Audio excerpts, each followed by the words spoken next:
a todos. Este es un proyecto del Grupo de Religiones y Paz en el Centro de Estudio Cristianismo y Justicia, que 2 veces al año organiza una ponencia con un invitado especial que nos habla de alguna tradición o confesión religiosa que nos interesa conocer más a fondo desde el punto de vista de la paz.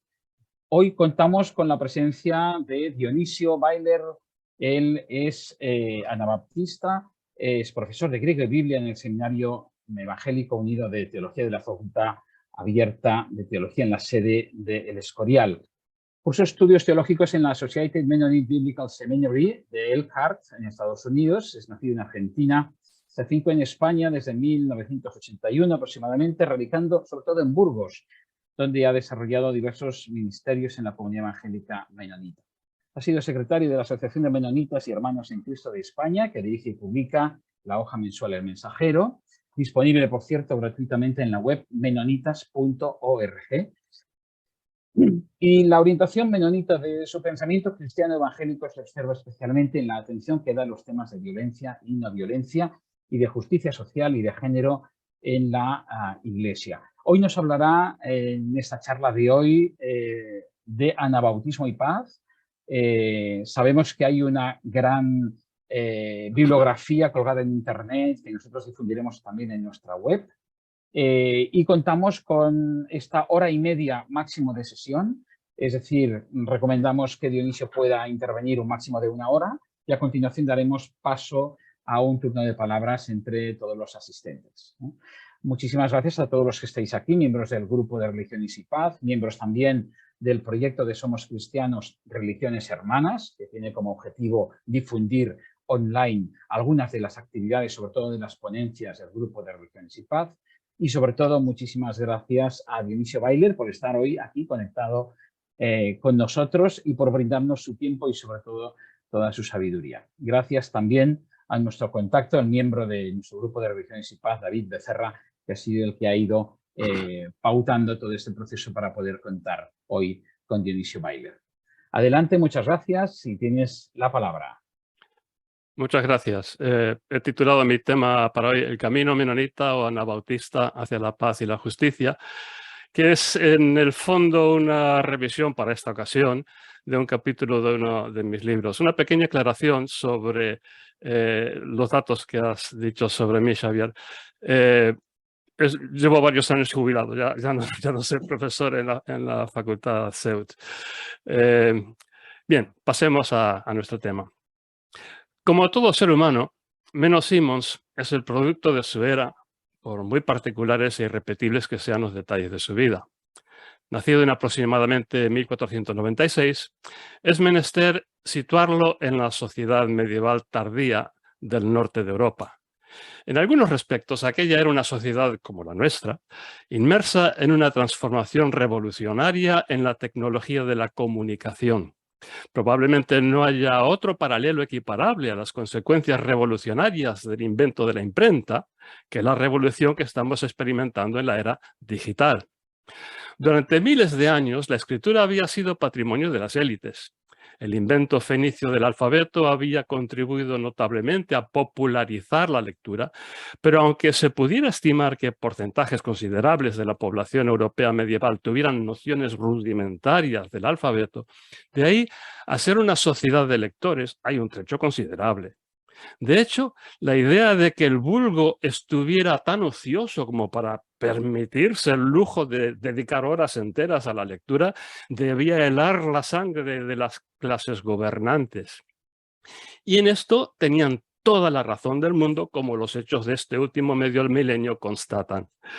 El poder férreo de las antiguas castas terratenientes, militares y sacerdotales que durante miles de años subyugaron la humanidad se ha venido desmoronando bajo el influjo nivelador de la información puesta a disposición de la población general gracias al ingenioso invento del bueno de Gutenberg.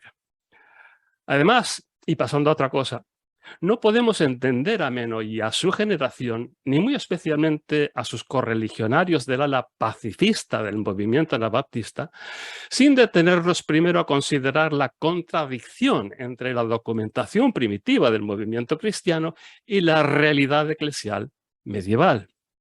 En síntesis, se trataría precisamente del desfase total, el absoluto contraste entre el contenido de los evangelios y la religión cristiana que se venía practicando. Los evangelios y todo el Nuevo Testamento describen un movimiento popular entre los marginados en una provincia marginal del imperio con ideas esperanzadoras de crear una sociedad plenamente solidaria y equitativa, sin distingo entre ricos, pobres, nobles, plebeyos y esclavos, sin diferencias notables de género y sin recurso a la violencia para imponer sus normas. Una sociedad revolucionaria donde los bienes materiales se ponían en común a disposición de todos.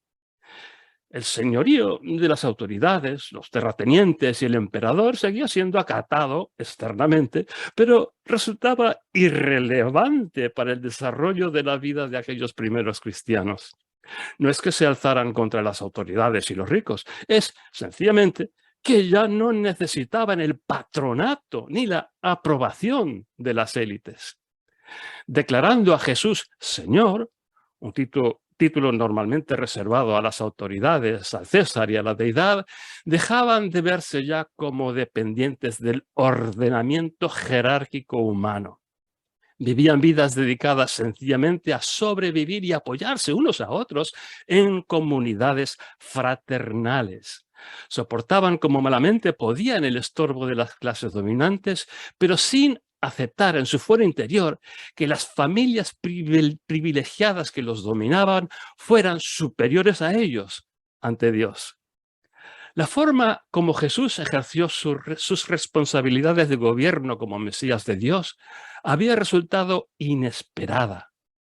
En lugar de reclutar un ejército de guerrilleros judíos o invocar legiones de huestes celestiales para aplastar el dominio del César, Jesús había observado que los que viven por la espada suelen morir por la espada. Él se proponía un cambio de régimen mucho más radical que la suplantación del César por otro hombre Dios equiparable, aunque más digno, para dictar la vida y muerte de los humanos. Cuando, según el Evangelio de Juan, Jesús explicó a Pilato que su reino no era de este mundo, no debemos entender esa expresión en un sentido geográfico, sino de carácter. De este mundo significaba la forma habitual de gobierno de los regímenes monárquicos autoritarios y absolutistas que venían ejerciendo en las civilizaciones humanas desde hacía miles de años. El reinado de Dios que Jesús se proponía inaugurar no era menos reinado ni menos importante que aquellos gobiernos, pero estaba cimentado en otra concepción radicalmente diferente de la convivencia en sociedad humana. El movimiento mesiánico incipiente del que da fe el Nuevo Testamento daba especial valor a la libertad, al amor fraternal, a la solidaridad mutua, asumida libre y responsablemente por seres humanos que veían en el prójimo no un rival o enemigo, sino un potencial hermano y amigo. Jesús supo desde el principio que sus planteamientos habían de acabar trágicamente en derramamiento de sangre. La espiritualidad de los regímenes de opresión tiránica que venían rigiendo sobre la humanidad no iba a dejarse reemplazar mansamente por esta nueva forma de humanidad que traía Jesús. Previendo que el enfrentamiento se volvería violento, sin embargo, Jesús prefirió ser el objeto de esa violencia y no su sujeto. Prefirió ser matado a matar. E instruyó claramente a sus discípulos que esta misma opción era consustancial e inseparable de su seguimiento. El martirio siempre podía ser una opción. Derramar la sangre del prójimo, sin embargo, no lo podía ser nunca. Esta no era una irresponsabilidad cívica, sino una manera superior de ejercer esa responsabilidad con vistas a un premio mucho mayor, el establecimiento de una nueva manera de ser seres humanos, conforme al espíritu y no conforme a la carne. Sin embargo, aquel movimiento cristiano inicial había ido evolucionando con el paso de los siglos hasta transformarse primero en una religión respetable, equiparable a las religiones tradicionales del Imperio Romano, y por fin obtener un reconocimiento especial como única religión válida y legítima. Para que el señorío de Jesús y el del César pudieran considerarse compatibles y complementarios, ambas partes tuvieron que ceder. El César tuvo que reconocer en Cristo un Señor de señores y Rey de reyes que desde las esferas celestiales gobernaba el destino de toda la humanidad y a quien él mismo debía pleitesía. Entre otras cosas, esto suponía que el César ya no podía contarse entre los dioses, puesto que la fe cristiana era rigurosamente monoteísta. Por su parte, los obispos que gobernaban la Iglesia tuvieron que reconocer que si bien Cristo manda en el cielo, estaba sobradamente comprobado que el César era su delegado elegido para mandar en la tierra. Puesto que era inimaginable que el César gobernara sin el consentimiento de una deidad que por definición lo controla todo, admitir ya no solo ese consentimiento, sino la divina elección del emperador para el cargo, no parecía carente de lógica. El cristianismo había pasado así, sin mayores traumas, a ocupar la posición social de privilegio que siempre ha tenido la religión en todos los sistemas monárquicos e imperiales. Desde que existe la civilización, las castas militares gobernantes se han encontrado entre los más piadosos de los humanos.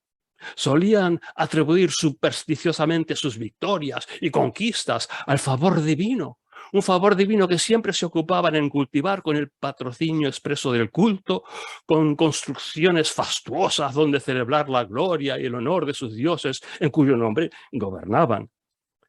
En la Europa medieval, el mismo puñado de familias nobiliarias se repartía todos los cargos realmente relevantes en lo civil, militar y eclesial. Si el hijo mayor debía naturalmente dedicarse a la carrera de las armas con miras a heredar el gobierno de sus tierras, siempre había otro hijo al que dedicar a la carrera eclesiástica para acabar ocupando cargos más o menos equivalentes en obispados y abadías. Y si se llevaba a cabo una política exitosa, algunas familias muy poderosas podían aspirar incluso al premio del papado. En esta armoniosa combinación de poderes, las sociedades europeas cristianas del medioevo no eran especialmente originales. Algo parecido en el fondo, aunque con formas diferentes, sucedía en los califatos musulmanes y también en el lejano Oriente. Religión y Estado siempre han vivido en simbiosis, alimentándose uno al otro y nutriéndose ambos de la credulidad y obediencia de las inmensas masas de campesinos, plebeyos y esclavos sobre cuyas espaldas se construía la pompa en que vivían los favoritos de los dioses.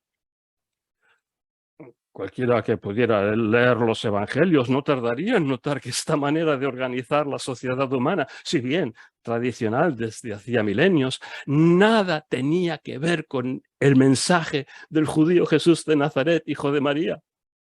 Por si acaso, durante siglos la Iglesia venía asegurando que los evangelios eran extremadamente difíciles de entender correctamente, que hacía falta una adecuada preparación filosófica y teológica para poder interpretarlos.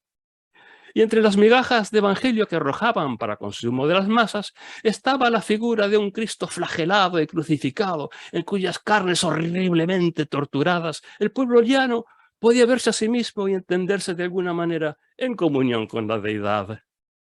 El mensaje predicado era siempre el de la sumisión a los misterios de la autoridad superior. El sufrimiento se enseñaba como un valor propio, cuyo fin ulterior es purificar el alma para que ésta sea hallada digna de ser recibida con benevolencia en el momento de la muerte. El éxito de estas tácticas de lavado de cerebro no siempre fue absoluto, pero en general la religión ha sido eficaz para los fines de sometimiento para los que fue creada como institución al servicio del poder. A pesar de ello, durante el transcurso de la Edad Media, hubo diversos movimientos que procuraron acercar el Evangelio al pueblo. Algunos, como las órdenes mendicantes, consiguieron actuar dentro del seno de la Iglesia. Pero lo normal era que cualquier intento de acercar el Evangelio a los pobres fuera descalificado y reprimido brutalmente como heterodoxia. Tal el caso de los valdenses, iglesia paralela y clandestina que consiguió dispersarse a partir del siglo XII por una amplia franja de Europa desde su reducto en los Alpes.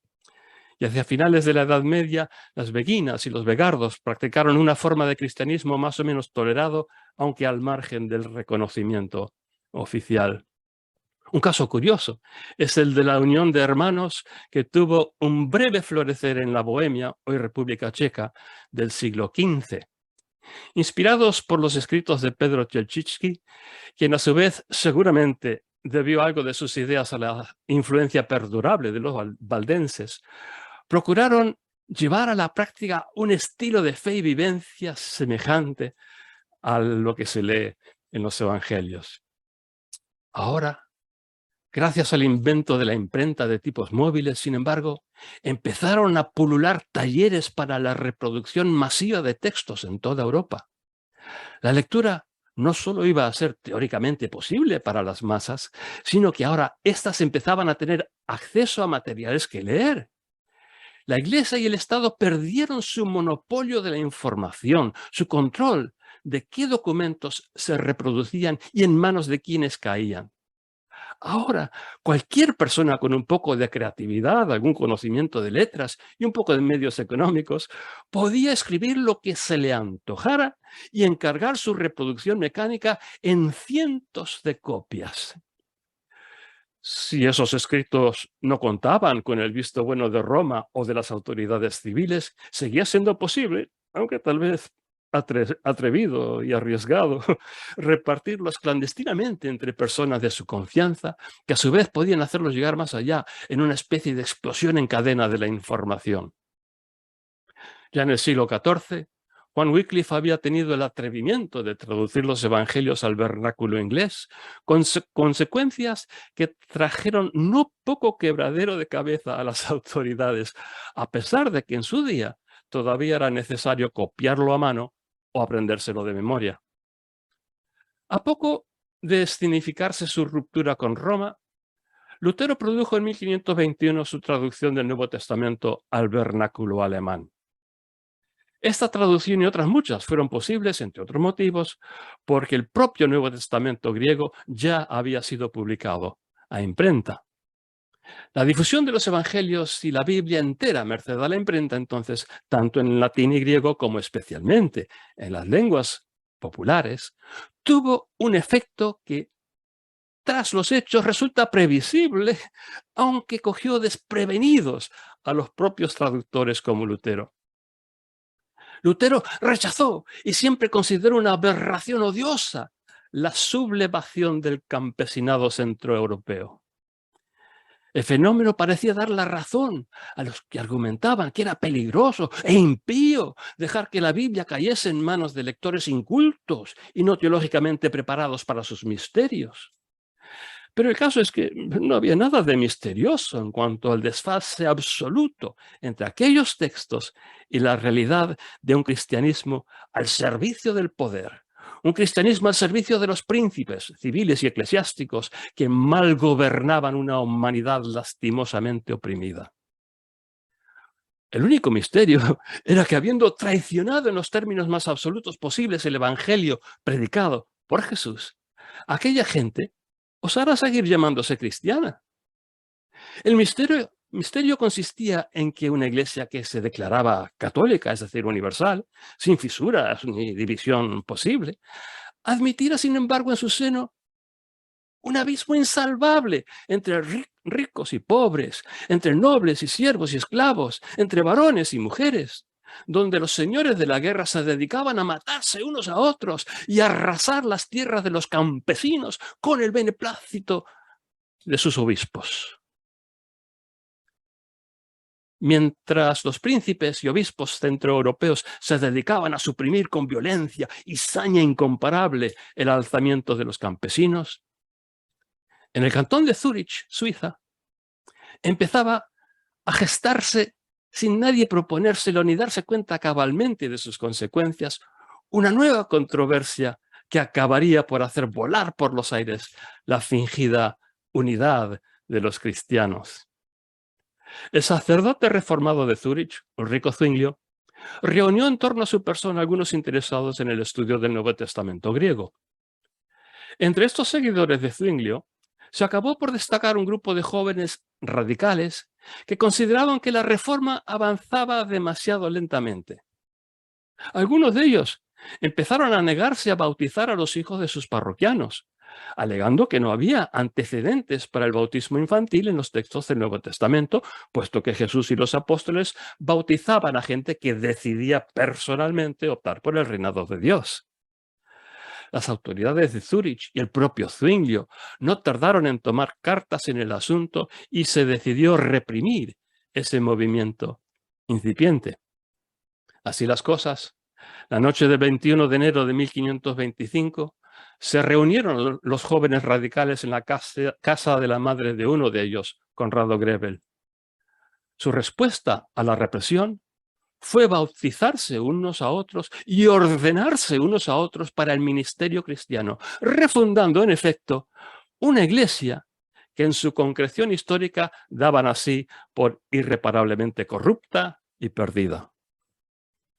Grebel y sus correligionarios entendían que cualquier intento de crear una nueva sociedad cristiana sin primero predicar un evangelio cuyo efecto fuera la creación de nuevos hombres y nuevas mujeres por la acción del Espíritu, convirtiendo así a pecadores en personas santificadas con un mismo proceder que el de Jesús, era un experimento disparatado que solo podía acabar mal. Aunque el caso de Zúrich es el primero del que se tenga documentación, la aparición casi instantánea de grupos de anabaptistas desde Suiza en el sur hasta las costas de Flandes y del mar Báltico en el norte dan pie a imaginar que era sencillamente una idea cuya hora había llegado. Más que una organización derivada del primer grupo suizo, lo que parece haberse producido es un movimiento acéfalo y espontáneo que se difundió como un reguero de pólvora sin obedecer las directrices de nadie en particular. Así las cosas, cada célula anabaptista tenía sus propias ideas y convicciones. Entre ellos había gente sabia, prudente, espiritual, profundamente anclada en la Biblia y teológicamente preparada. También hubo toda clase de disparatados ignorantes y profetas autoproclamados que, sobre pretexto de refundar el cristianismo auténtico, ponían en peligro ya no solo sus propias vidas, sino las de los que les daban crédito y seguían ciegamente. Ponían en peligro esas vidas porque la reacción oficial fue rápida, brutal, despiadada y eficaz. Sin embargo, la represión del anabaptismo no se produjo sin que éste antes, fusionándose con el rescoldo de resentimientos que quedaban desde el alzamiento de los campesinos, culminara en el frenesí de la locura colectiva en la ciudad alemana de Münster entre febrero de 1532 y enero de 1536. Las decisiones que en aquellos mismos años tomaba Meno y que determinarían el curso de la segunda mitad de su vida, no se pueden explicar fuera del contexto del hervidero de esperanza de las gentes humildes y oprimidas en todo el norte de Europa central, que querían creer que era cierto, que Cristo había decidido instaurar el milenio apocalíptico en la nueva Jerusalén de Münster en ese preciso instante de la historia humana. Una esperanza frustrada terriblemente por la brutalidad, no solo la de la represión cuando la ciudad fue reconquistada por las autoridades civiles y eclesiales. Es que brutalidad también del régimen del pretendido nuevo rey David, un tal Juan de Leyden. En lugar del reino de Dios, lo que hubo fue el imperio de la locura paranoica. Sin embargo, antes de aquel desenlace tan trágico, La esperanza e ilusión de las clases humildes de media Europa estaban clavadas en las profecías que proponían que aquella pequeña ciudad alemana acaso fuera el lugar donde por fin se haría realidad el Evangelio de Jesucristo. Menno Simons, entonces, no fue el fundador del menonitismo, aunque este lleva su nombre. Ni siquiera fue uno de sus líderes de la primera generación, aunque fue contemporáneo de ellos, porque se adhirió al movimiento años más tarde. A él le tocó el ingrato papel de reunir y apacentar, consolar e instruir al infeliz remanente de un movimiento que parecía acabado por sus desmanes e incoherencias internas y la dureza de la persecución externa. Si antes habíamos descrito la difusión del anabaptismo como un reguero de pólvora, cabe reflexionar que un reguero de pólvora puede llevar el fuego de un lado a otro prácticamente al instante, pero que en cambio su combustión es de muy corta duración. El anabaptismo amenazaba con quedarse en un estallido momentáneo sin fruto permanente, y solo fue por la aparición en escena de líderes sabios de segunda generación, de talante pastoral más que revolucionario, personas como Menno, que hoy perduran descendencias de aquel movimiento. El primer dato fiable de la vida de Menno es el de su ordenación, con 28 años de edad, al sacerdocio, católico naturalmente, en 1524. Fue asignado como sacerdote adjunto a la parroquia de Pinjum, una aldea muy próxima a su Whitmarsum natal. Ejerció allí durante 7 años hasta que en 1531 fue ascendido a párroco de Whitmarsum. Permaneció en ese cargo hasta 1536, aunque con dudas crecientes acerca de la doctrina católica que le llevaron por fin a renunciar a su cargo y adoptar el anabaptismo. No es muy difícil hallar la fuente donde se originaban sus dudas. El fermento erasmiano en el mundo intelectual de aquella era generó diversidad de movimientos, uno de los cuales se conoce como sacramentismo. Fue un movimiento de la élite intelectual en los Países Bajos que ponía en duda la doctrina de la transubstanciación, negando que con la consagración del pan y el vino en la misa se alterara su sustancia en verdadera carne y verdadera sangre de Cristo.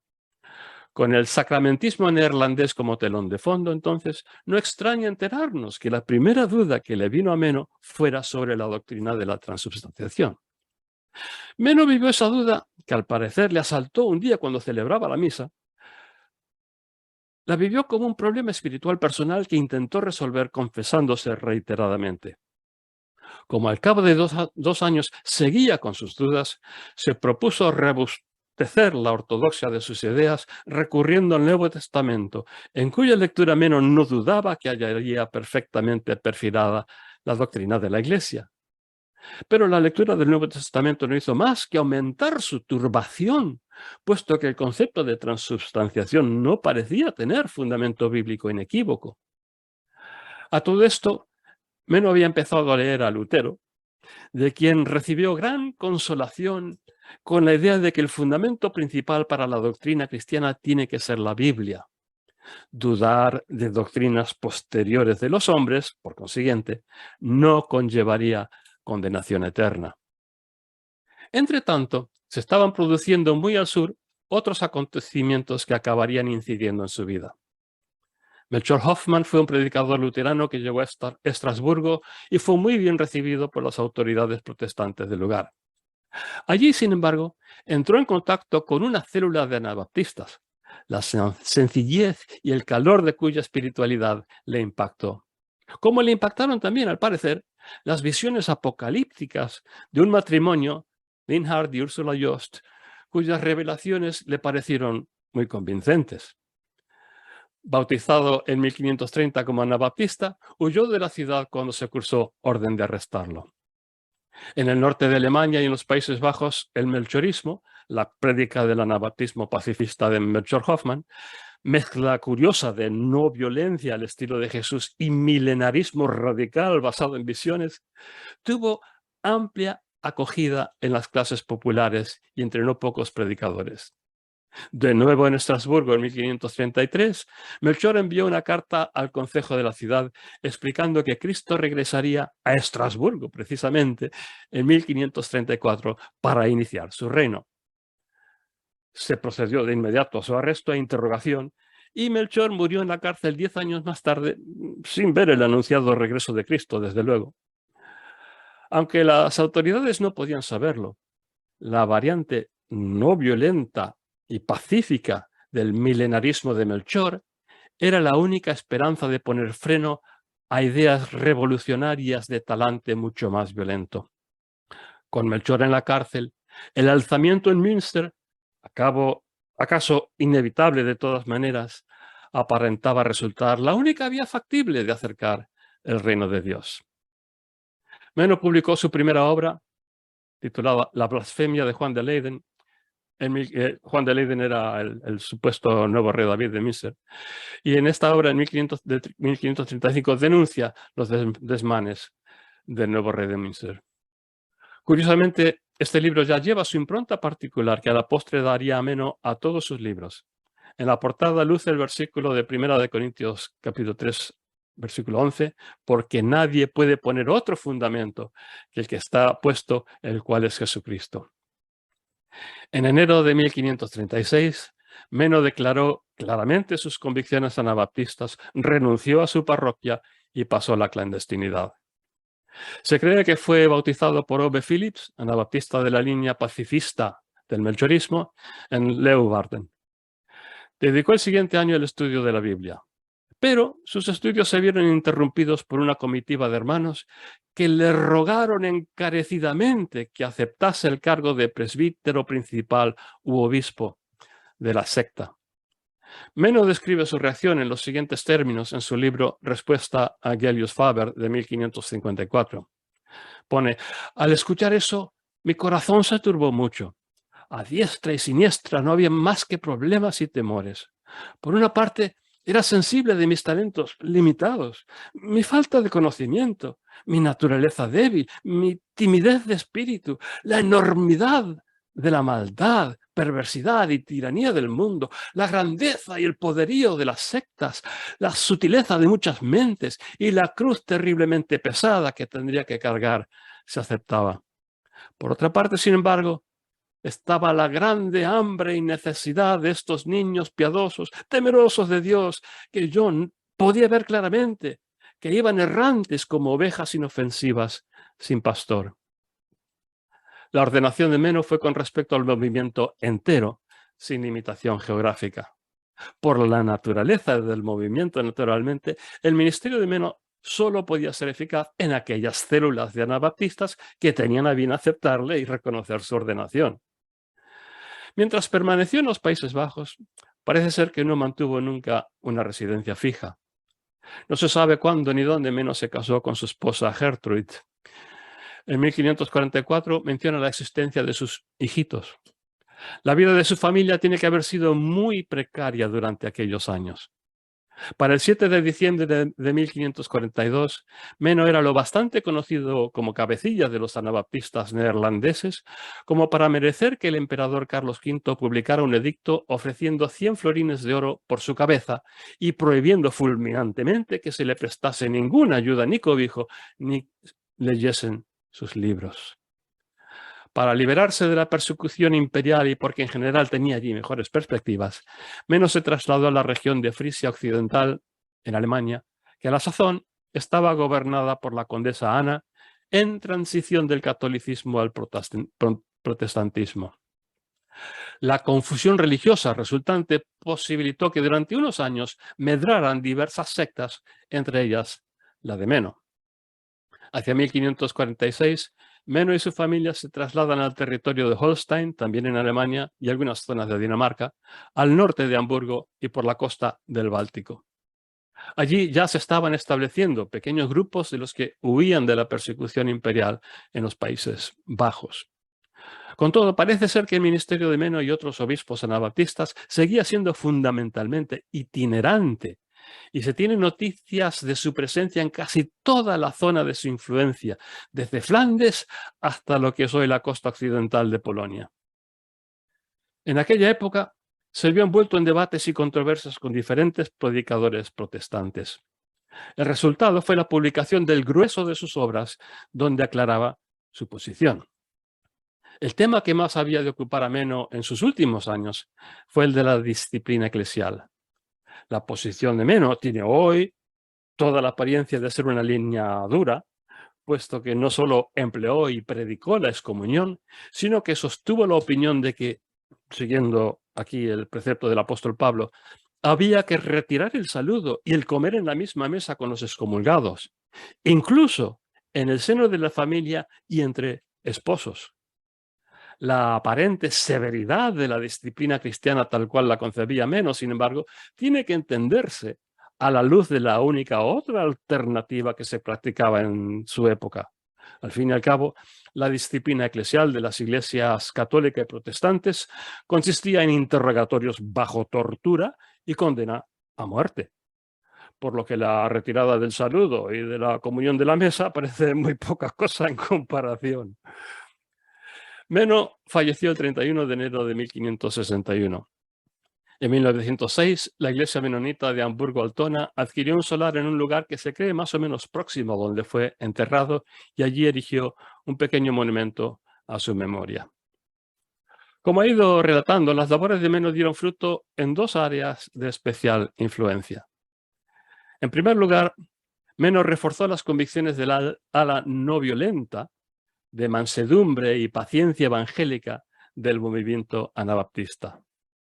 Aunque en los siglos transcurridos desde entonces el movimiento anabaptista se recuerda muy especialmente por los desmanes de Münster, las ramas del movimiento que perduraron han mantenido en alto firmemente su esperanza en la reivindicación divina de los que trabajan por la paz con medios apropiados para la paz.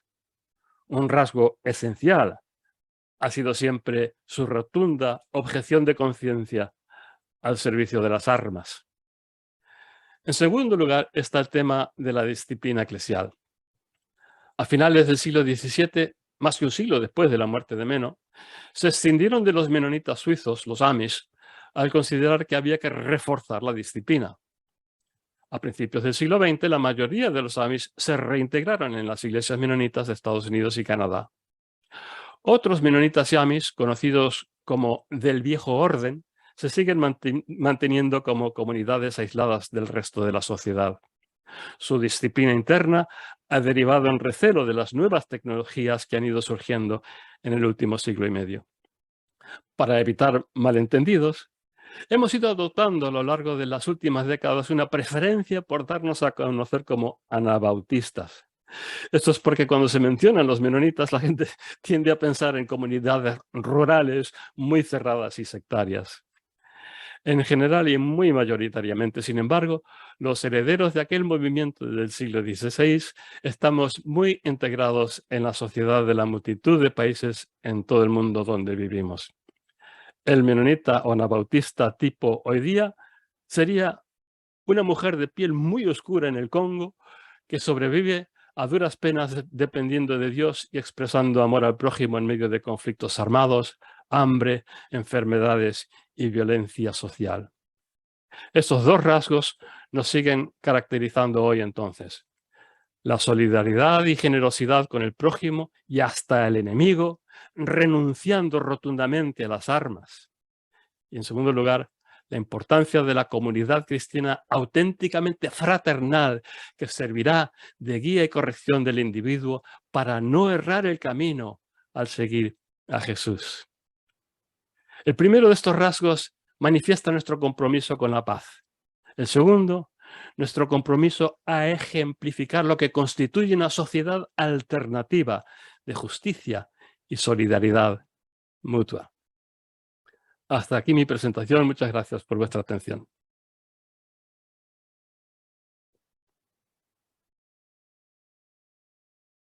Muchas gracias, Dionisio, por tus palabras y esta exposición tan concreta y al mismo tiempo con esta visión de conjunto que nos ha ayudado a situarnos un poco. Yo creo que es el momento de abrir el turno de palabras para los que están aquí presentes. Doy en primer lugar a David Becerra si te parece el turno por si quieres hacer algún tipo de comentario, David, o alguna aportación, y después libremente pues todo el que así lo desee puede participar. Poca cosa, la verdad. Gracias, Dionisio. Si se me ocurre algo por el camino os lo diré, pero procesando todavía. Gracias, Xavi.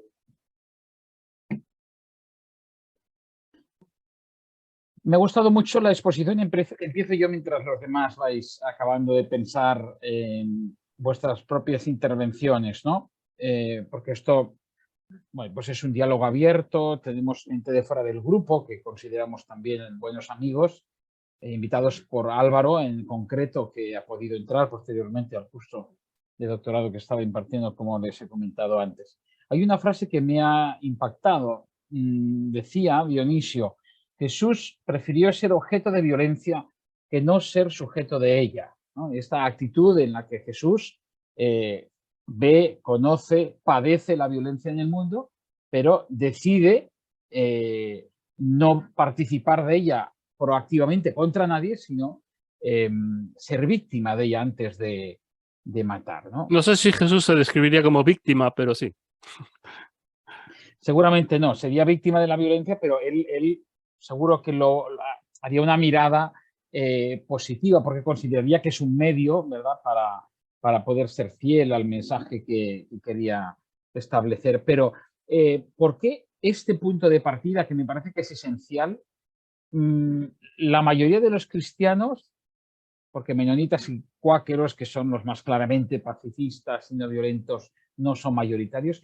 Por tanto, ¿por qué la mayoría de los cristianos no han entendido esta actitud clave?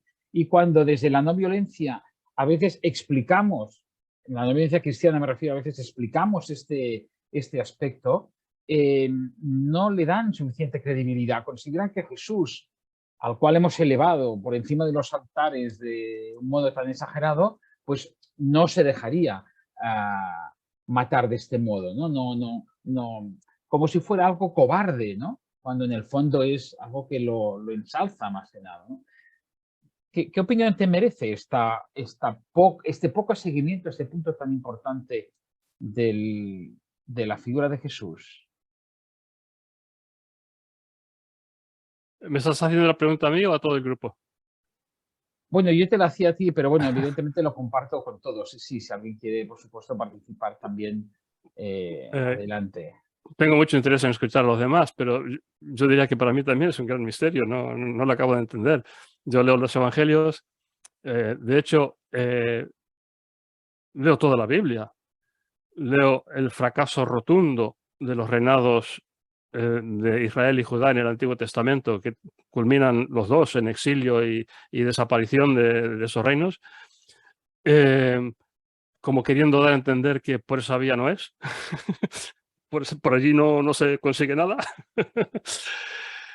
Entonces, no solo yo he sido profesor del Antiguo Testamento muchos años, pero en el propio Antiguo Testamento veo también un mensaje claro de que la vía de la violencia no consigue nada útil, nada permanente, nada que celebrar.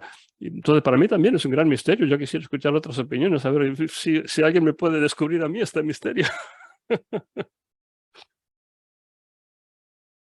Pues adelante, tenéis posibilidad de abrir los micrófonos. He visto que Elías pedía la palabra, podemos comenzar por él y seguimos. Adelante. Gracias, Xavier.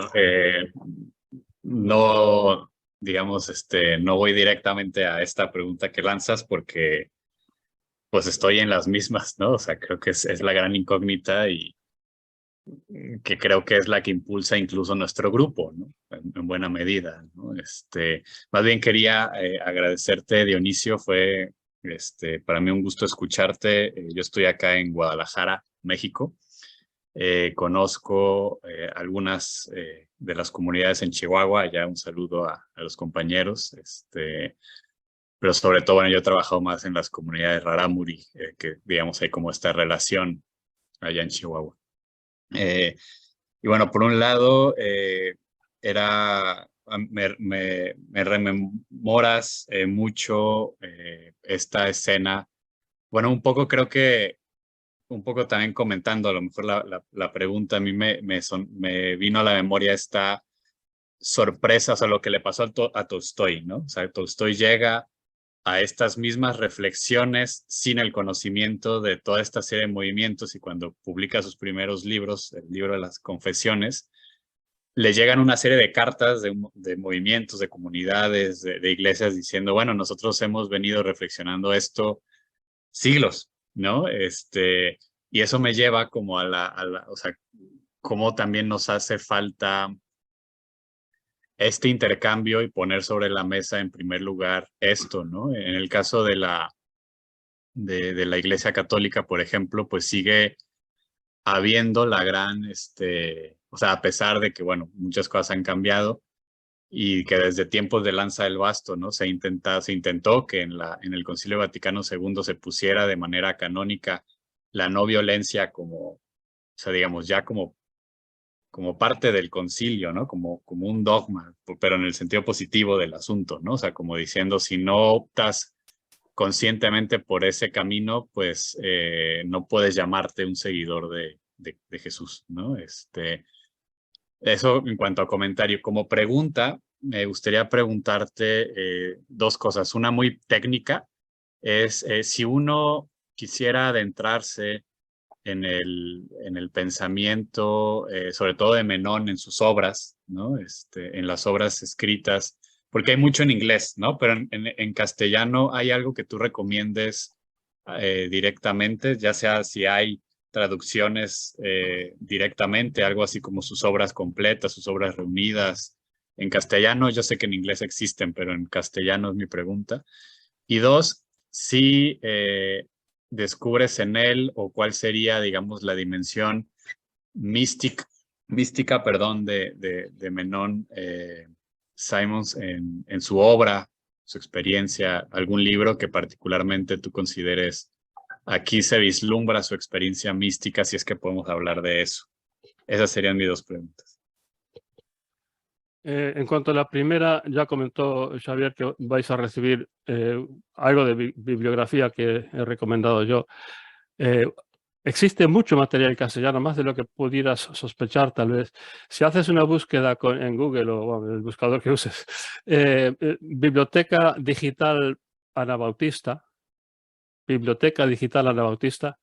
vas a encontrar, pues, sin exagerar, cientos de obras disponibles de multitud de autores, entre ellos un servidor. En cuanto a la segunda pregunta, he hablado mucho de Menno, más que nada para hablar del contexto histórico en el que él aparece como líder de segunda generación. Pero el menonitismo no exalta la figura de Menno, ¿no? Hay libros, obras de biografía, no se sabe mucho de él, algo de biografía. Existe un compendio de todas sus obras en inglés, bueno, en alemán y en neerlandés y en inglés. En castellano no. La verdad es que yo he leído algo de eso y es muy pesado de leer. Es muy medieval el tío, ¿no? Hombre, a quien le interesa pues un estilo así de prosa medieval, pues tal vez. Pero sí que se ve en sus escritos un hondo calor humano, una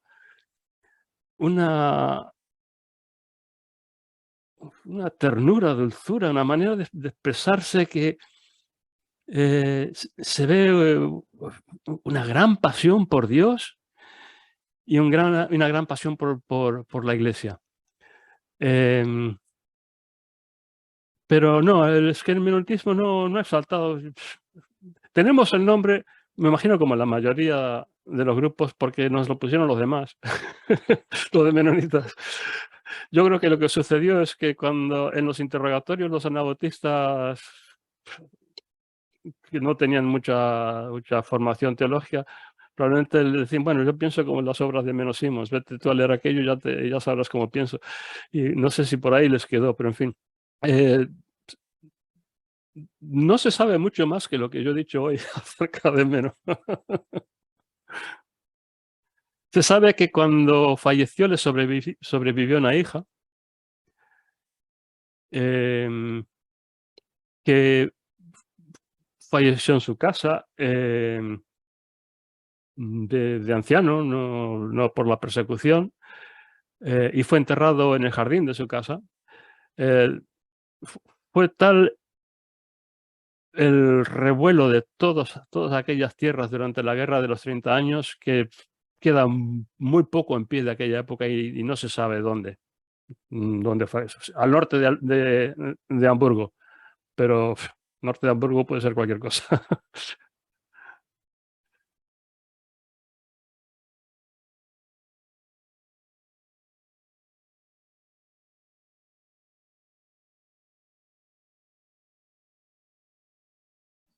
Yo como comentario al... Permiso, Xavi, si puedo. Sí, de manera informal. También Álvaro había pedido la palabra. Perdón. Adelante. No, David, adelante. Y cada uno puede abrir y cerrar el micrófono cuando lo desee. Así vale. no hace falta ir dando tanta... Vale. Yo solo... para hacerlo espontáneo. Sí, que vamos, como comentario quizás menos... Vale, pero se me ocurría que el tema de la no violencia tiene una doble...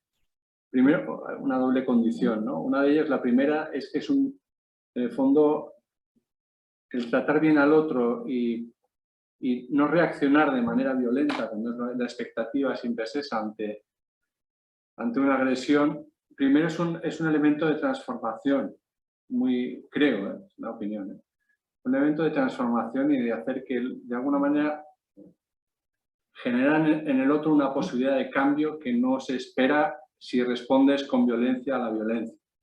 Es un elemento de cambio potentísimo, de replantearle al otro por qué, cuándo, o sea, es decir, es una forma de hacer explotar la cabeza al otro de alguna manera, y de hecho así lo dicen, ¿no? En la Biblia, que habla de poner las ascuas en la cabeza, ¿no? Que viene a ser que se le caerá la cara de vergüenza, es decir, no, ante lo inesperado de tu respuesta pacífica ante la agresión violenta, seguramente generarás reflexión, ¿no? Y posibilidad real de cambio.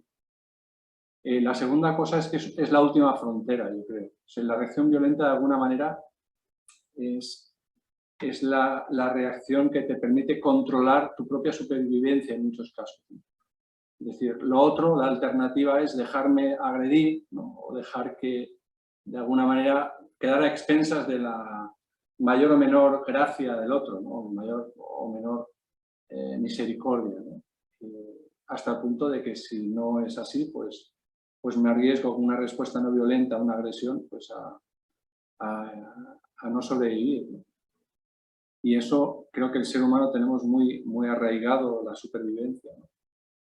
Entonces yo lo considero que es un poco la última frontera de alguna manera, pero a la vez es una última frontera que permite un cambio profundo o da la oportunidad de un cambio profundo en el otro cuando la reacción no es la que se espera, ¿no? O sea, cuando dejamos de jugar al juego que uno espera.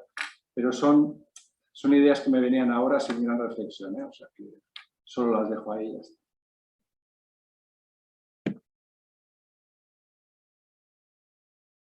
Gracias, David. Álvaro, adelante.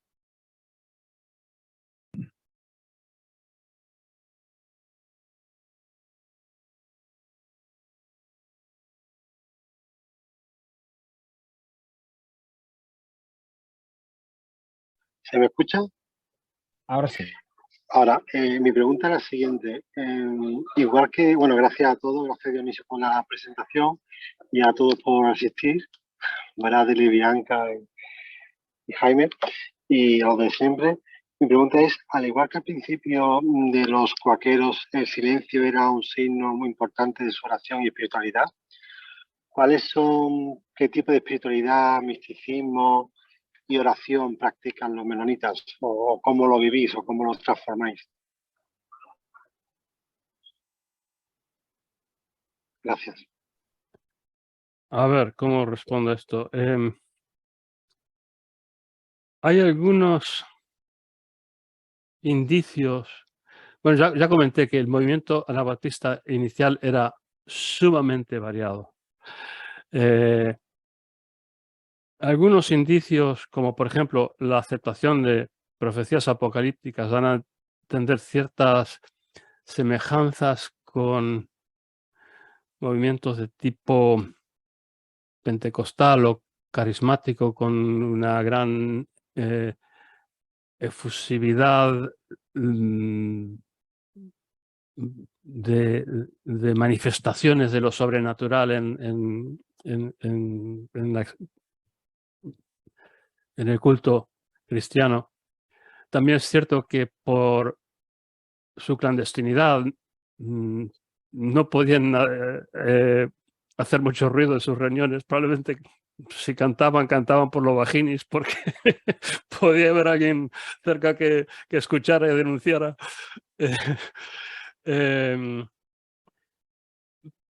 Incluso lo que dije antes acerca del calor, la intensidad de la pasión religiosa que se ve en Meno y otros autores de los anabaptistas, tal vez se vería una cierta afinidad, bueno, no solo con los carismáticos y pentecostales, con casi cualquier movimiento de renovación en la historia del cristianismo. Yo qué sé, Teresa de Jesús, por ir a movimientos así de una honda pasión religiosa en el catolicismo. Hoy también existe una enorme diversidad. Me costaría muchísimo tipificar lo que es un culto menonita o anabautista tipo, porque hay desde iglesias que siguen una liturgia bastante apagada y tradicional en fin. Y luego, especialmente tal vez en América Latina, en África, en Asia, hay comunidades menonitas o anabautistas que manifiestan una efusividad muy, muy tipo pentecostal o carismático, y hay de todo entre medio. Yo creo que en general mi impresión de que las iglesias evangélicas que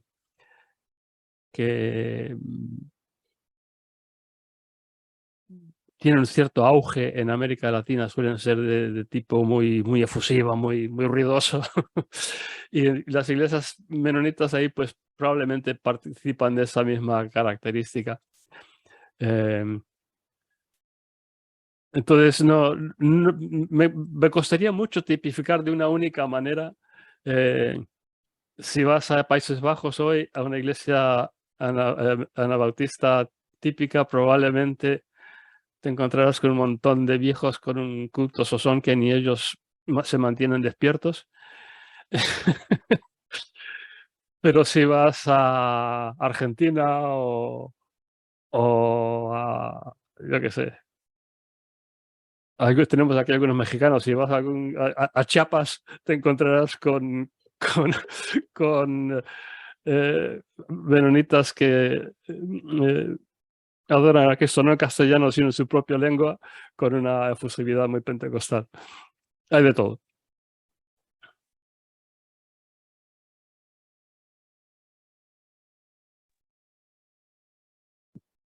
Estamos hablando de la esencia de los anabaptistas, pacifistas, digamos, ¿no? Pero en algún momento la iglesia menonita o anabaptista, digamos, la concreta a la que nos referimos, ha decidido tomar parte de acciones, por ejemplo, pacifistas contra determinadas guerras o liderar ciertas acciones violentas en una lucha por la justicia, sea cual fueren las causas concretas de cada territorio, de cada época. ¿O no ha habido esa actuación tan concreta y tan directa? Es decir, ha sido todo más interno, más intraeclesial. Los menonitas europeos, impulsados por la persecución, pero también por oportunidades que se les abrían, muchos de ellos fueron de Países Bajos a Prusia Oriental, y allí obtuvieron del rey una objeción de conciencia para sus hombres para no participar en la guerra. Cuando Prusia se hizo la potencia militar que fue ya a partir del siglo XVIII, XIX, muchos de ellos emigraron de ahí y obtuvieron de Catarina la Grande de Rusia el mismo tipo de privilegio, de excepción contra el servicio militar, y se instalaron en lo que hoy es Ucrania. Hacia fines del siglo XIX, acercándose ya a la época de la Primera Guerra Mundial, el Imperio ruso ya no quiso respetar aquellas excepciones que les había otorgado la emperatriz hacía mucho tiempo, y entonces mayoritariamente emigraron a Canadá y Estados Unidos, siempre entendiendo que en aquellos países, por su tradición de libertad religiosa, tendrían la posibilidad de objeción de conciencia. Entre tanto, los menonitas suizos y franceses, cuando emigraban, solían emigrar directamente ya desde el siglo XVIII, XVII a América, concretamente a Pensilvania, donde con los cuáqueros efectivamente pues había enormes posibilidades de libertad religiosa y también de objeción de conciencia. En el siglo XX, en las grandes guerras, conflagraciones del siglo XX, los menonitas se aliaron con los cuáqueros y con otros grupos, no son los únicos, pero tal vez son los más conocidos, para obtener, para cuando la Segunda Guerra Mundial, la posibilidad de objeción de conciencia. La Primera Guerra Mundial fue muy dura para estas comunidades porque no existía esa objeción de conciencia y hubo bastante persecución de menonitas y luteritas y no sé, de los cuáqueros no sé, pero de Amish que fueron perseguidos por una combinación de dos. Todavía en esa época conservaban el idioma alemán. En la Primera y Segunda Guerra Mundial, pues el idioma alemán era bastante sospechoso de traición. Y luego también pues la propia objeción. Activismo por la paz, aparte de conseguir la objeción de conciencia, que por cierto yo creo que todavía tienen, por ejemplo, no sé en México, pero sé que me parece que en Paraguay tienen todavía el permiso de objeción de conciencia. ¿Sabéis los que sois aquí de México, si los menonitas de Chihuahua tienen objeción de conciencia? Bueno, es igual. Aparte de eso, digamos, activismo por la paz como tal, no a nivel oficial. Particulares, un servidor, bueno, ahora tengo triple nacionalidad, la española también, pero cuando en mi juventud tenía la de Estados Unidos y de Argentina. En ambos países participé en actividades que me pusieron al margen de la ley. En Estados Unidos, concretamente, protestando contra la guerra en Vietnam. Y hubo orden de mi arresto durante varios años en Estados Unidos. Pero este tipo de cosa, que yo sepa, la Iglesia oficialmente nunca participó en actos, digamos, contrarios a la ley para tratar de forzar la mano del gobierno para abandonar la guerra de Vietnam, ni otras posteriores. Estados Unidos, como sabéis, casi no conoce la paz a lo largo de su historia. Siempre ha estado en guerra con alguien. Todo el siglo XIX con las gentes autóctonas y en el siglo XX, en fin. Así que sí, hay movimientos particulares, incluso organizaciones.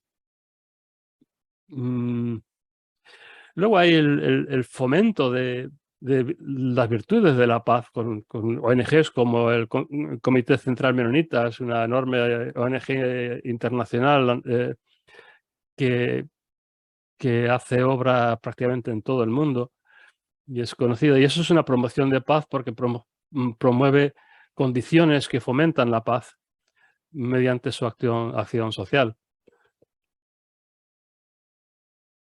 No sé si con esto he respondido a tu pregunta. Aquí veo a Bianca, que igual sabe más que yo sobre esto.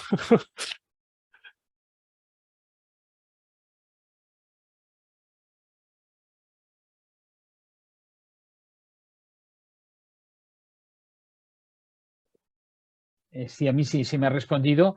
No sé si Bradley está intentando... ¿Sí? Abro micrófono desde aquí. Adelante, Bradley. Pues es la primera vez que participo aquí en este grupo. Sí, es muy interesante escuchar de diferentes áreas del mundo la manera como ven las cosas, y cuando escucho aquí al maestro Baylor me quedo muy corto en palabras. Se ve que él es un experto en todo esto. Pero sí, yo estoy aquí de Cuauhtémoc, Chihuahua, y ahí el estado de Chihuahua trae muchos menonitas, y es como algunas cosas ya mencionaron. Aquí hubo bastantes de lo que son de horse and buggy, caballo y carreta, que utilizaron eso, aunque ya hoy en día es muy mínimo. Y sí, de las cosas, de los más tradicionales, fue algo también triste a la misma vez, que practicaron más reglamentos que la misma fe bíblica. Y ahí es donde entró nuestra iglesia. Nuestra iglesia prácticamente, nuestra misión más grande que estamos haciendo es en cuestión de ayudar a menonitas demasiado radicales o tradicionales, que conozcan la fe en Cristo y que ellos pueden participar ya en una vida, por un lado, donde se predica el evangelio ampliamente. Lo que me llamó mucho la atención, el amigo de Guadalajara, no recuerdo el nombre, que comenta que él trabaja algo con los tarahumaras, Raramuris. Elías Es González. uno de... Okay, Elías González de la Iberoamericana. Ok. Es un placer de escuchar que hay gente que se interesa, porque yo, por parte de la comunidad menonita, tengo 20 años yendo a la Sierra Tarahumara, que está aquí a 3 a 6 horas, y donde tenemos que hacer mucho más todavía. Entonces, me gustó escuchar todo esto, pero datos, un enciclopedia completo, pues lo veo que el maestro ya nos dio mucho más conocimiento de lo que yo tengo a la mano. Felicidades. Gracias. Si me permites, esto que has dicho me recuerda que hacer la reflexión, hablando de la espiritualidad típica menonita o anabautista, un efecto claro de la persecución que sufrieron durante el primer siglo desde su existencia fue que los líderes espirituales más capaces, más dinámicos, más proféticos, más inspirados, fueron desapareciendo. Meno es un caso bastante único de morir en la cama. El más típico era morir en la hoguera o en la horca. Entonces, esto defenestró el liderazgo más capaz. Dejó acéfalo un movimiento que entonces revertió, como decía muy bien Bradley, en un tradicionalismo, dedicarse a conservar lo que nos habían enseñado desde siempre. No, nos han perseguido, ya no sabemos qué más hacer, pero vamos a mantenernos en esto que nos dijeron desde siempre. Y romper con ese tradicionalismo ha llevado siglos.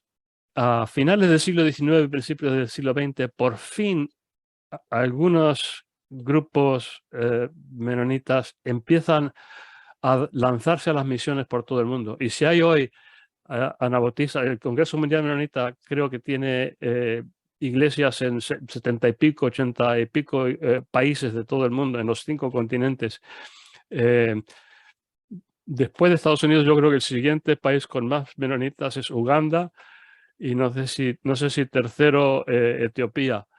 Esto ha sido por las misiones. Ha habido un recuperar el calor evangélico, el calor espiritual y por lo visto Bradley pues trabaja también con tratar de recuperar ese mismo fuego en comunidades más tradicionalistas del menonismo. Pero señalar sencillamente que es resultado directo de la persecución, ese tradicionalismo. Es encerrarse en sí mismo, como los judíos también, ¿no? Judíos comunidades tan conservadoras. Porque es su única defensa ante un mundo exterior que los persigue.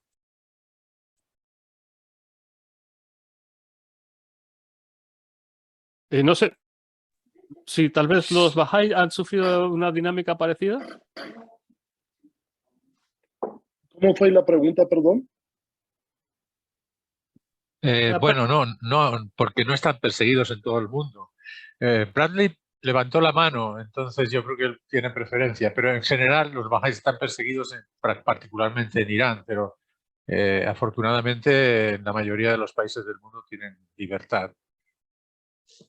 A mí de paso me gustaría preguntar, antes de que responda algo a Bradley, ¿cuál sería la práctica comunitaria típica o más general dentro de la comunidad menonita? Bueno, nuevamente, como típico, es muy difícil. Yo diría que tal vez la idea de que la fe se expresa en comunidad. La fe se expresa en una comunidad concreta, local, de hermanos y hermanas que se conocen y se aman unos a otros y que están dispuestos a ser familia unos para otros. Esto no es solamente menonita anabautista, es cristiano, pero si podemos definir una eclesiología particular anabautista, sería la idea de que no, hay que tener una comunidad en la que nuestros valores de convivencia y de amor mutuo y de ser hermanos y hermanas, no en un sentido solamente figurado, sino en un sentido, bueno, sí, es figurado, obviamente, pero que se siente como real. Pero eso, claro, eso haya expresiones muy diferentes en el Congo, que en Etiopía, que en la India, que en Indonesia. El último Congreso Menonita Mundial ha sido este verano en Indonesia. Muy diferente a las comunidades alemanas en Chihuahua, México. Muy diferente a lo que estamos viviendo los anabautistas de España. En cada lugar es que sería muy difícil decir que esto es típico para todos. Solo ese aspecto de que entendemos que comunidad, ser hermanos y hermanas, es lo esencial.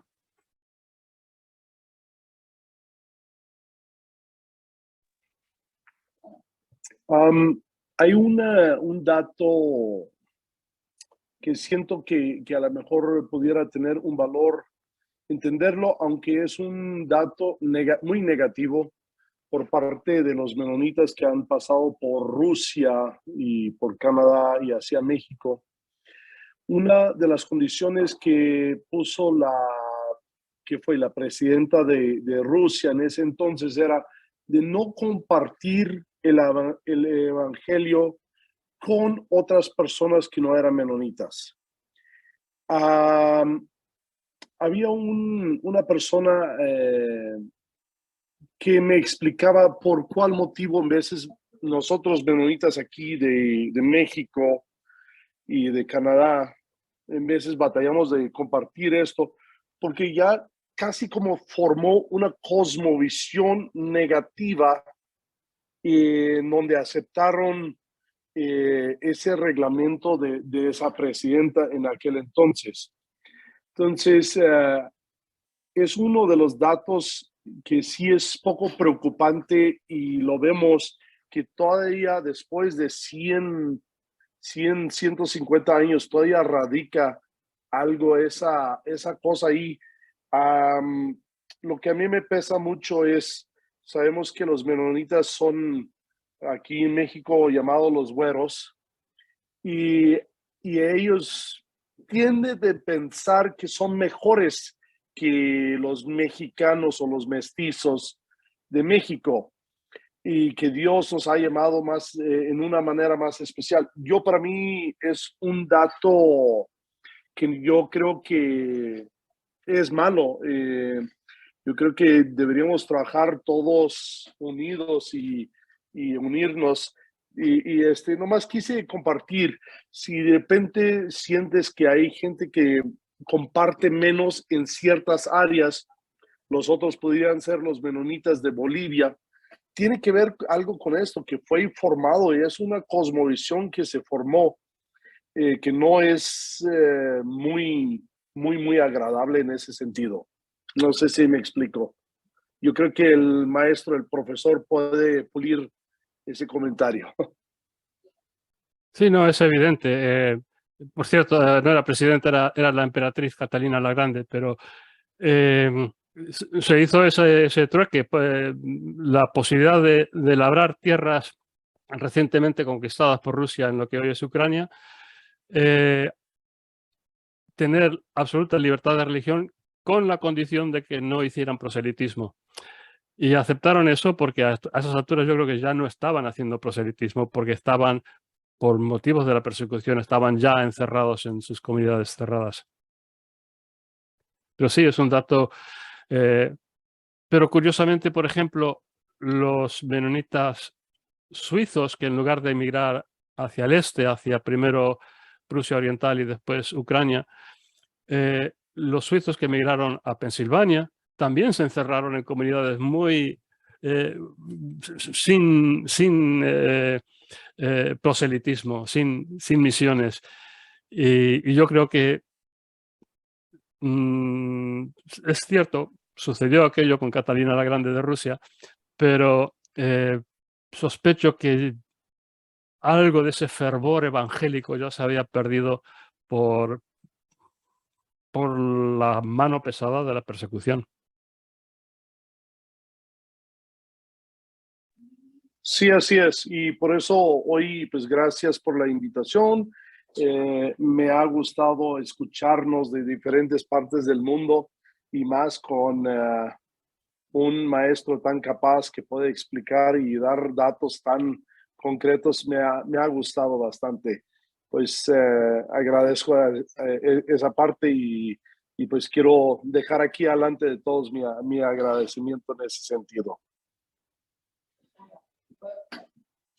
Gracias, Juan. Si me permite salvar un momento, a pesar de que quisiera que Bianca pudiera decirnos unas palabras y saludarla, incluso a Miguel, que aparece aquí también entre nosotros, un pequeño apunte que me gustaría para aprovechar esta sesión, aunque este no era el objetivo, ¿no? Tenemos un proyecto en Somos Cristianos que se denomina el Evangelio de la No Violencia. Y una de las cosas que nosotros deseamos, y así es tan explícito como hemos podido el nombre, es que debemos reconquistar la condición de no violencia del Evangelio. Es verdad que Emilio no es cristiano, pero yo creo que pertenece a una tradición admirable y enormemente pacifista. Yo creo que superior, por supuesto, a la cristiana en muchas actuaciones, en muchas coherencias, en un camino muy innovador de los Bahá'í, que hemos tenido ocasión el año pasado de poderlos conocer más. Son, reitero, admirables en este sentido, pero no parece que no sea cristiano y cuando hablamos del mundo musulmán tampoco parece que no lo sea. Es decir, que es una de las virtudes, supongo, de la fe Bahá'í. Bueno, en cualquier caso, a lo que iba. No quería desaprovechar aquí los contactos que estamos haciendo con Dionisio, con Bradley, seguro que con Bianca también, para que si hay interés en que intentemos desde las diferentes confesiones cristianas trabajar por el Evangelio de la no violencia, este proyecto que os estoy citando es online, es virtual. Nos encantaría poder estar en comunicación, por favor, y en todo caso intercambiar después los niveles de compromiso, de dedicación, pues ya los decidiríamos cuando conviniera, ¿no? Pero sí que creo que en los tiempos de guerra en los que estamos, desgraciadamente, conviene que los cristianos tengamos también un papel importante. Y ese papel no hace falta que nos lo inventemos ahora para resolver nada, sino que hace 2000 años que tenemos un evangelio clarísimo. Y no olvidemos que Gandhi siempre reiteró que la gran influencia para su no violencia fue Jesús, del cual le admiraba el Sermón de la Montaña y del cual decía que era el perfecto no violento, la figura perfecta del no violento, porque pasó por este mundo haciendo el bien, no hizo el mal, libró su vida, la entregó voluntariamente y finalmente perdonó a todos aquellos que acabaron con él. Son 3 elementos que Gandhi destacaba de manera especial de la figura de Jesús. Entonces, bueno, está muy bien que Gandhi lo admire y desde el hinduismo se admire, pero ¿no lo vamos a admirar los cristianos? Entonces, teniendo las joyas de los menonitas y el tesoro de los cuáqueros, ¿cómo no intentar pues hacer actividades conjuntas y hacer que el verdadero ecumenismo, el verdadero camino hermanado entre los cristianos sea una realidad ya? Y lo podemos hacer, por ejemplo, a partir de proyectos como este, ¿no? o de inquietudes como estas. Bueno, quería dejarlo y dejarlo planteado y bueno, ya nos escribiremos y ya hablaremos con más calma. Seguro que David también nos ayudará a mantener estos contactos. Pero ahí está la invitación, por supuesto. Bianca, no sé si quieres aprovechar para saludar. ¿Estás conectada desde México? Estoy conectada desde Málaga. Ah, no, perdón. Sí, Bianca era de Málaga, perdona, sí. Había 2 de México. Exacto, sí, Y sí. estoy aquí porque el malagueño Álvaro me invitó y me dijo que Dionisio y David ambos iban a estar y digo, esto no lo puedo perder. A Dionisio y a David les conozco por estar poca conectada con la comunidad menonita anabautista en España. Yo no soy de trasfondo anabautista, me he hecho, digamos, anabautista hace unos años porque estaba tan disatisfecha, así se dice en castellano como en inglés. Insatisfecha, ¿no? Insatisfecha. Ajá. Sí, con todo lo que veo en Claro, cuando hice los estudios con Álvaro y yo estudiamos juntos en la Universidad de Bradford, en el Departamento de Estudios de Paz, hace unos, ¿cuántos años ya?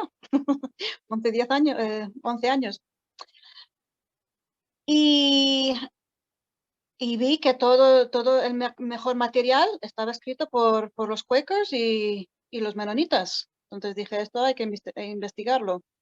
Entonces, al encontrar no solo lo que dicen los anabautistas, pero también cómo viven, digo, esto es la comunidad a quien yo siento que yo pertenezco aquí en esta tierra. Aunque aún así, nada es perfecto, ¿no? Todos somos seres humanos. También me atraen mucho los jesuitas. De hecho, mi abuela, yo soy de padre estadounidense y madre vasca. Y mi abuela, por parte de mi madre, nació en Azpeitia, donde nació Ignacio de Loyola. Entonces, siempre me ha traído, sí, intellectualism, ¿cómo se dice eso? Las raíces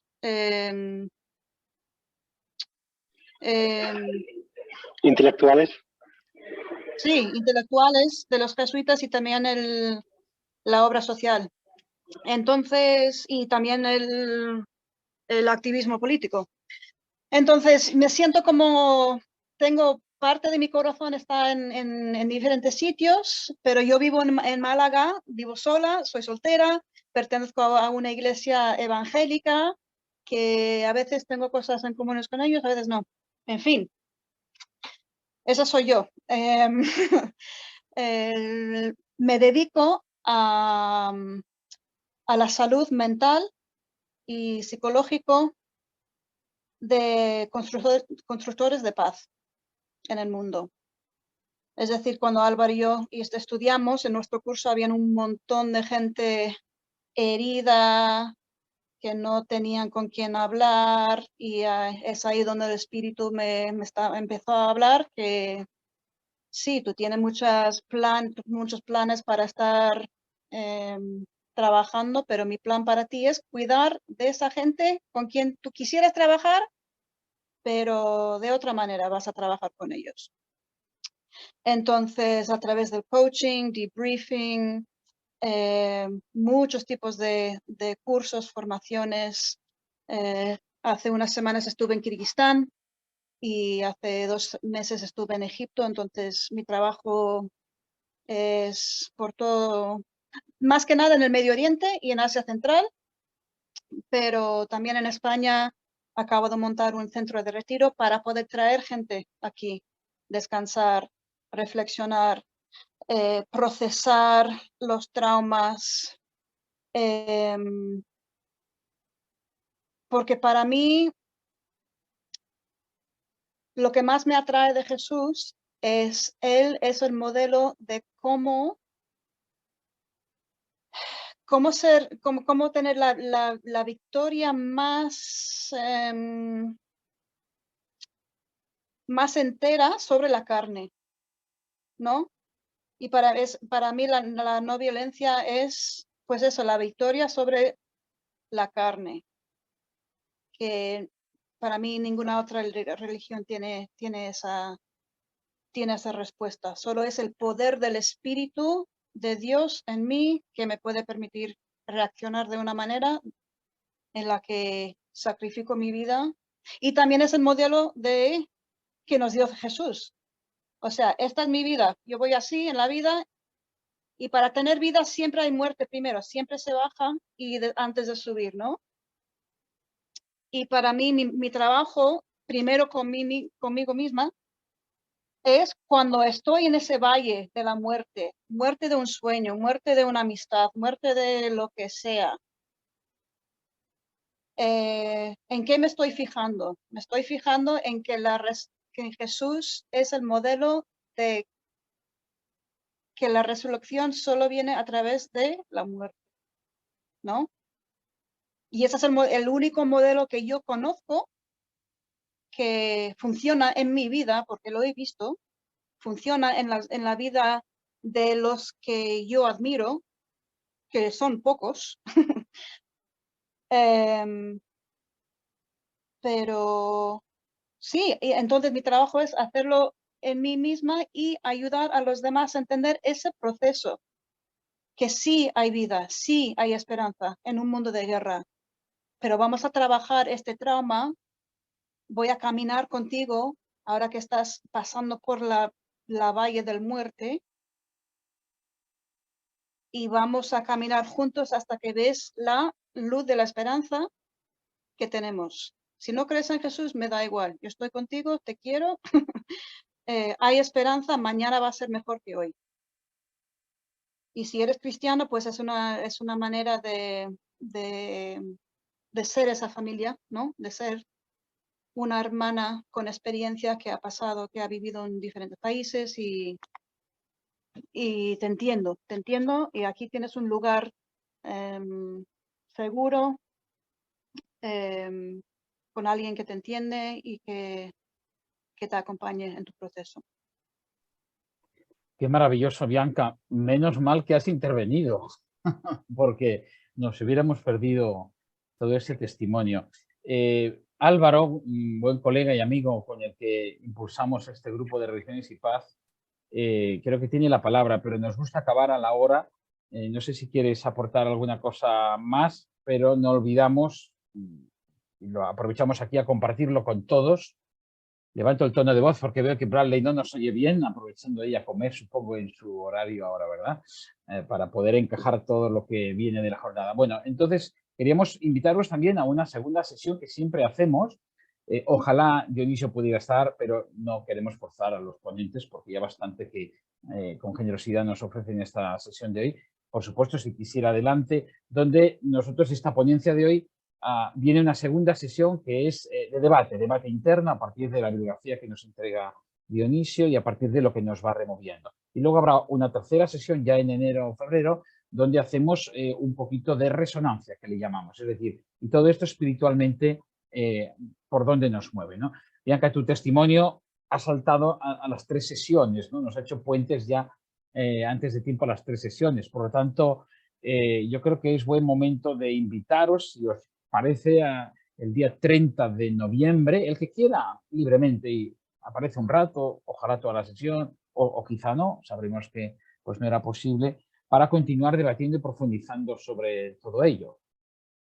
Si os parece bien, las personas que han sido contacto para vosotros, David en el caso de Bradley, creo, ¿no? Bianca en el caso de Álvaro, pues ya nos facilitarán los correos para que podáis recibir convocatoria. El enlace siempre será este mismo. ¿Correcto? Álvaro, no sé si querías decir alguna cosa más para no alargar innecesariamente. Adelante. No, simplemente, bueno, no voy a decir nada más porque ha sido muy bonito lo de Bianca. 2 cosas, que vamos a bajar unos textos que nos ha recomendado, o algunos puntos que nos ha recomendado Dionisio. Y nada más, y muchas gracias. No, la pregunta la dejaré para la siguiente sesión, que se la preguntaré a Dionisio, que creo que es muy interesante. Bueno, si Dionisio puede estar, que no hace falta que nos lo diga ahora para no comprometerlo, pues nosotros encantados. La verdad es que los ponentes con una sesión ya damos gracias a Dios, pero si pudieran venir más, pues genial. Por tanto, sentidos libres y os haremos llegar esa convocatoria. Un saludo a todos. Muchas gracias por el testimonio de Bianca y interesantísimo el trabajo de misión interna que hace Bradley, que yo no lo sabía que estaba funcionando así la comunidad menonita y que tiene un valor bastante importante. Que a nosotros cristianos eso es imposible, porque los retrógrados son los que están en el poder, ¿no? Pero eso ya es tu historia. Nosotros los católicos, quieres decir. Los católicos, sí, los católicos. Sí. Pero eso ya es tu historia. Que ya no sabemos lo que somos. Muy bien. Pues nada, muchísimas gracias. Reitero, Bradley, sí. Adelante. Solo sí me gustaría participar, pero el día 30, con el favor de Dios, voy a estar en Estados Unidos participando en un coro que se llama PHTV, Praise and Harmony TV, donde soy uno de los cantantes. Quien quiere visitarnos ahí por la website, también hay facilidad de eso. Entonces ese día parece que no voy a estar disponible, pero sí me gustaría seguir participando y escuchar a ver qué más hay. Gracias. Fantástico. Pues muchas gracias, Bradley. De nuevo, Dionisio, volvemos a ti. Has hecho un gran acto de humildad fomentando la participación de todos, ¿verdad? Muchísimas gracias por también estar con nosotros y toda tu presentación, que ha sido muy interesante. David, gracias también por haber tejido estos puentes. Y, en fin, esperamos recibir vuestros correos para poderos convocar y el que pueda buenamente, pues adelante, aquí estaremos. Un abrazo y hasta pronto.